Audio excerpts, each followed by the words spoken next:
All right, so this video I am presenting is focusing on how to use animated GIFs in physical education.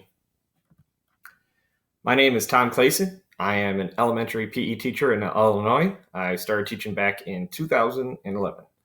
Previously to using GIFs, I've been using some Google Slides, either online or through using a projector in the gym. I've also dabbled in a little bit of video creation as well. As far as the timeline goes, kind of where I started, like I said, using some videos that could be watched. In these videos, I focused a lot on games and activities for students at home. Since then, kind of switched a little bit more over to remote style of teaching, obviously what's going on. And I've been supporting classroom teachers with their teaching as well. My focus from the video aspect to now using more of GIFs and live sessions, we've kind of focused towards those live sessions.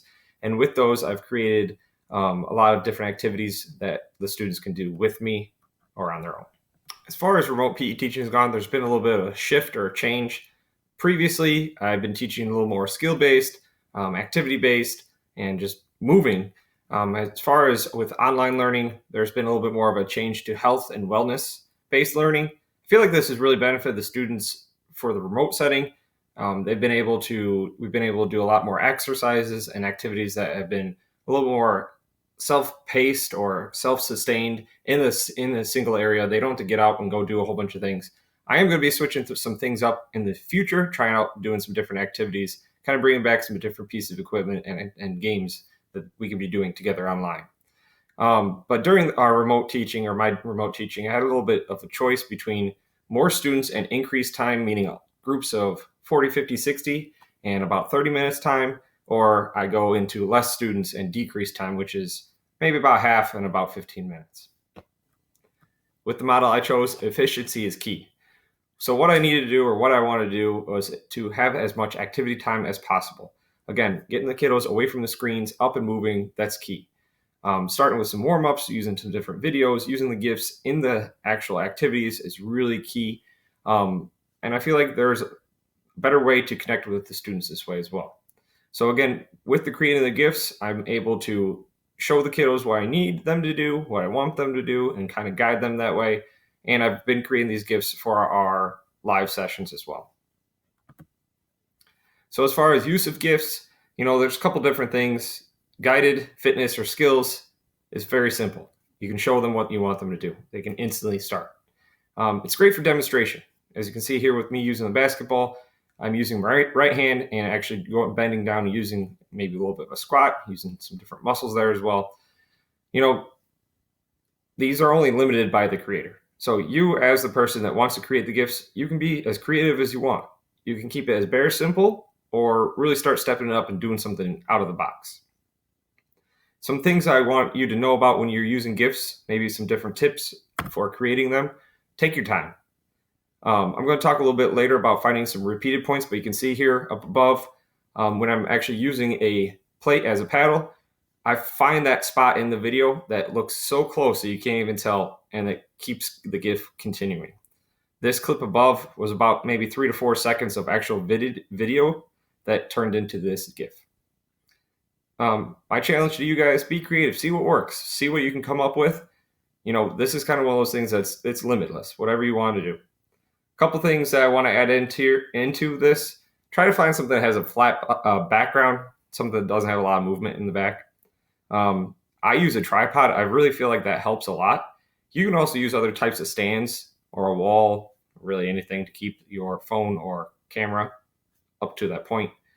But basically, you want to keep that as still as possible. All right, so let's dive into how I actually create or make a GIF. I'm going to do a little flip here. I'm going to show you how I use it on my iPhone. And in this video, I'm going to go pretty quick just to kind of show you how easy it is to make. Now, this also took a couple weeks or a couple months of me getting used to doing this. That's how I can be a little bit more efficient with it. Take your time the first couple times, see what works for you. So let's get to the video. All right, so at this point in time, you're going to jump over to the iPhone, go into iMovie, find the actual video that you want to edit.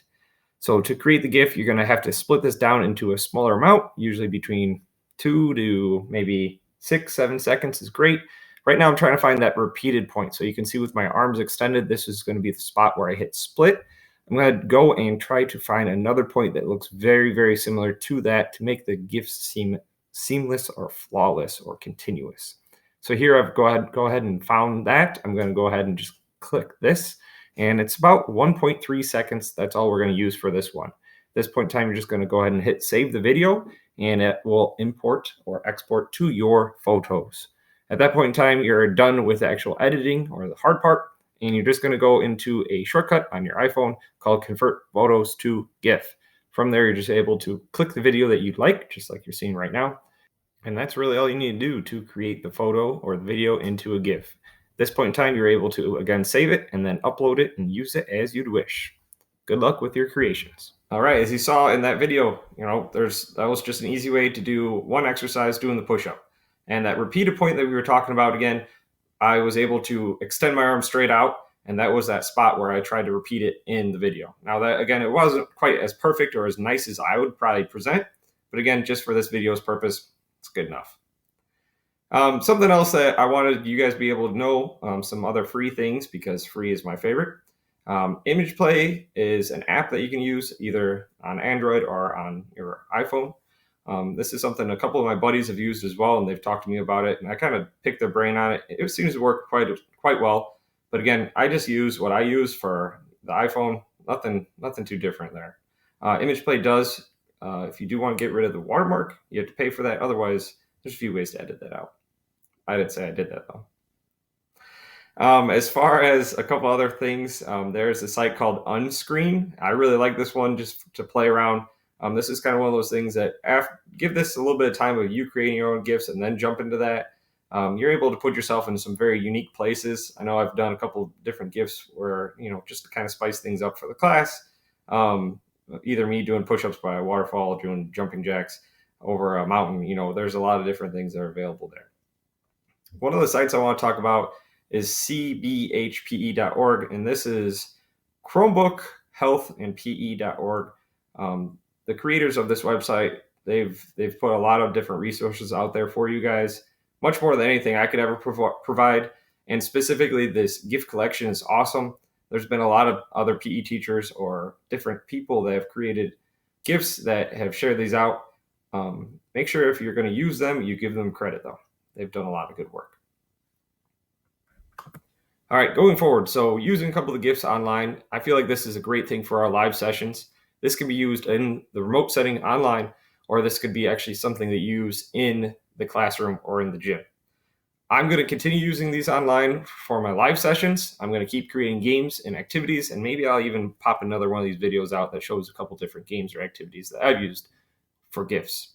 As far as in the classroom, especially if you have a projector in the gym, these are great ways to keep the kiddos up and moving.